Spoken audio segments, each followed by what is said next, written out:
Greetings, Herbal Doc here to talk to you about pH balance.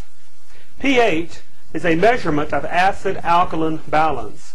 A pH of 7 is neutral, or in the middle, neither acid nor alkaline. As the pH falls below 7, it means more acidic. As it rises above 7, it means more alkaline. In order for your body to perform the thousands of chemical reactions that are necessary every second of your life in order to keep you healthy, the acid-alkaline balance, or pH, of your blood and other internal body fluids must be maintained within a very narrow range. Maintaining the correct body pH is so important, in fact, that your body will do absolutely anything and everything necessary to keep it within that narrow range, even if it means robbing your bones of calcium and your muscles of magnesium, which is sometimes necessary to buffer the pH of your internal body fluids to bring them back toward normal. Many of the lifestyle choices that we make have an unbalancing effect on our body's pH levels. The modern diet is far too high in acid-forming foods, such as animal products and processed foods, and far too low in alkaline-forming foods, like fruits and vegetables. As a result, pH imbalances are very common, and when we experience a pH imbalance, for most of us, it means an overly acidic condition. In addition to the foods that we eat, all forms of stress cause the body to produce excess acids, and many health authorities, in fact, believe that the increased stresses of modern life are as much responsible for our overly acidic conditions as our poor diets.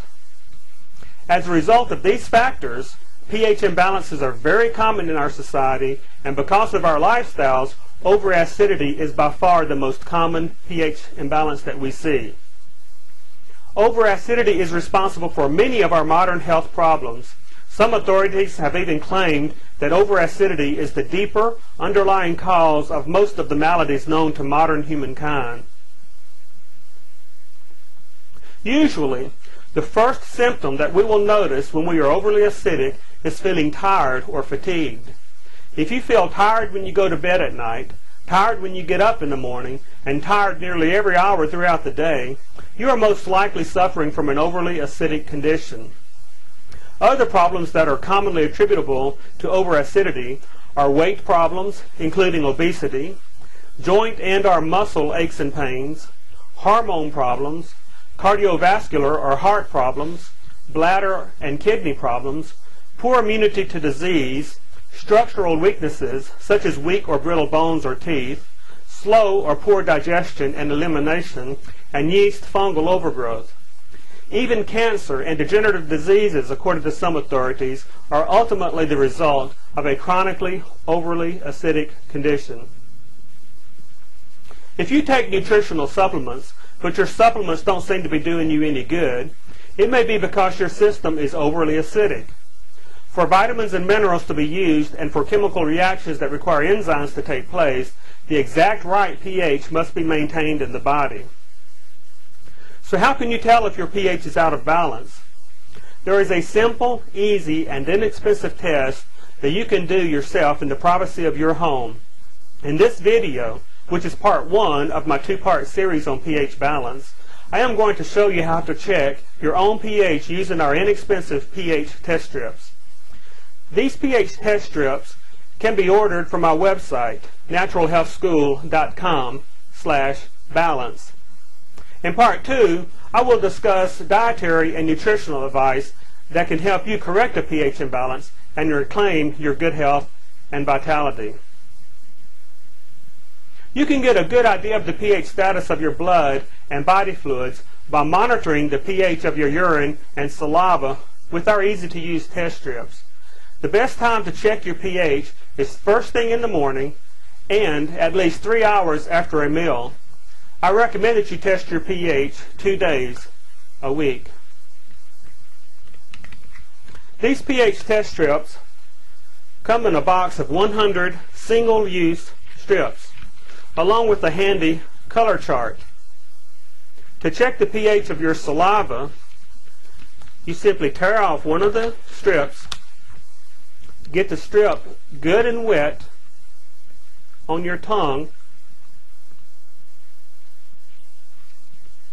and then you compare the color to the chart. The pH chart is graduated in 0.5 increments, but you should get an even more accurate reading by extrapolating.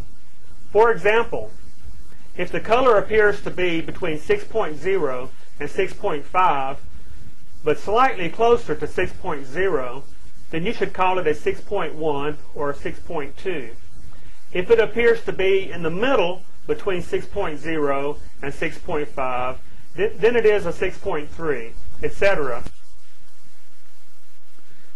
This strip appears to be between 6.0 and 6.5, but I would say it's a little bit closer to 6.0, so I would call this a 6.1 or a 6.2.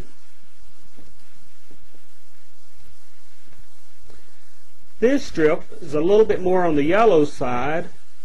It is close to 5.5, but somewhere between 5.5 and 6.0.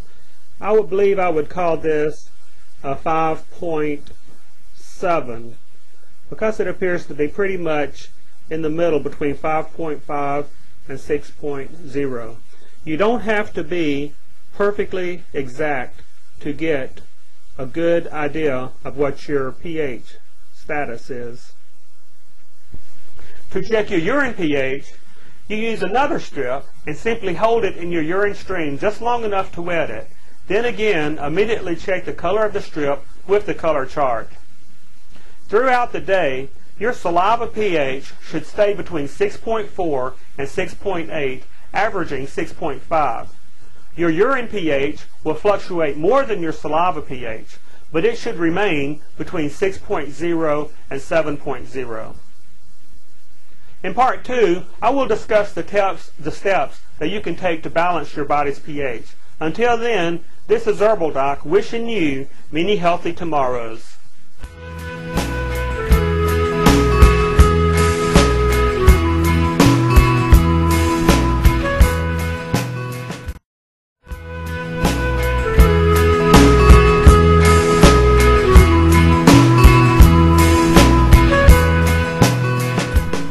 Greetings, Herbal Doc here again to talk to you about pH balancing. In Part 1 of this two-part discussion, I told you about the problem of over-acidity, what causes it, and what kinds of problems it can lead to.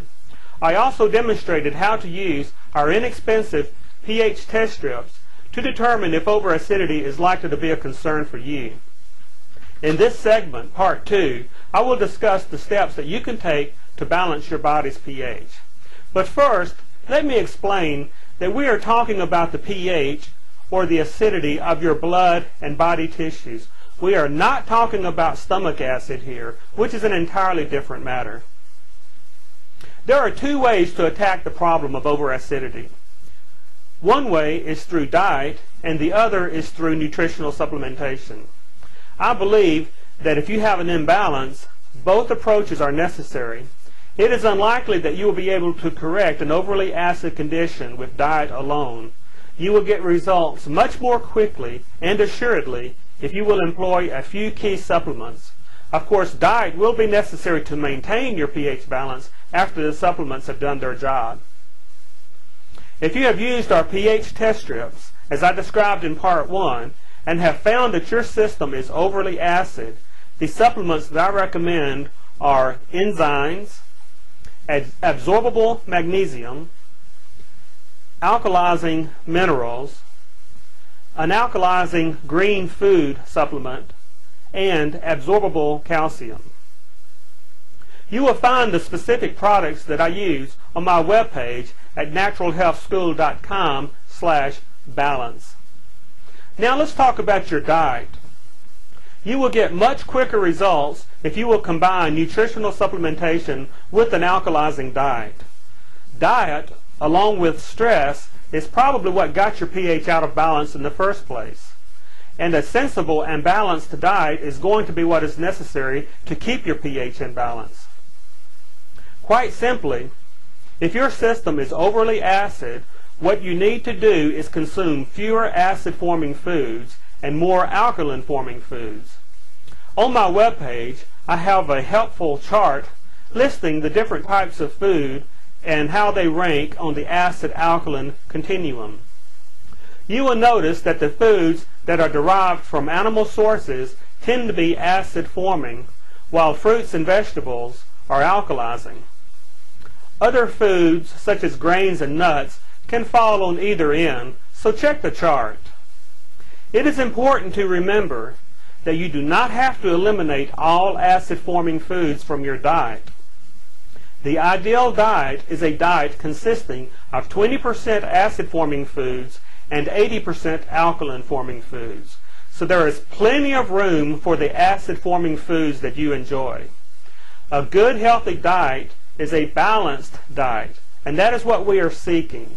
We are not seeking to eliminate any particular types of food from your diet. Before I close, I will address one more issue that commonly confuses people. When I talk about pH, I am not talking about the pH of the foods themselves. I am talking about the effects the foods have on your internal environment. For example, everyone knows that lemons are acidic, but the end result of the metabolism of lemons is alkalizing to your body. So lemons are alkaline forming. Similarly, meat would test alkaline before you eat it, but the end result of the metabolism of meat is acid residues in your system. So meat is not acid in and of itself, but it is acid forming. This is an important distinction. The food chart on my website will clarify this, so check out my website at naturalhealthschool.com/balance. In this video, I have talked about what to do if you are overly acid. What about over-alkalinity? Well, on my website, I have outlined a program for over-alkalinity. I have not spent as much time discussing it because over-acidity is by far the more common problem. But there are a few individuals who will test overly alkaline. So check the website. The advice I give here and on my website is not intended to treat any medical condition or to replace the advice that you receive from your healthcare provider. If you are on prescription drugs or being treated for a medical condition, be sure to check with your healthcare provider before making any changes to your treatment regimen. Until next time, this is Herbal Doc reminding you, if you can't behave, be healthy.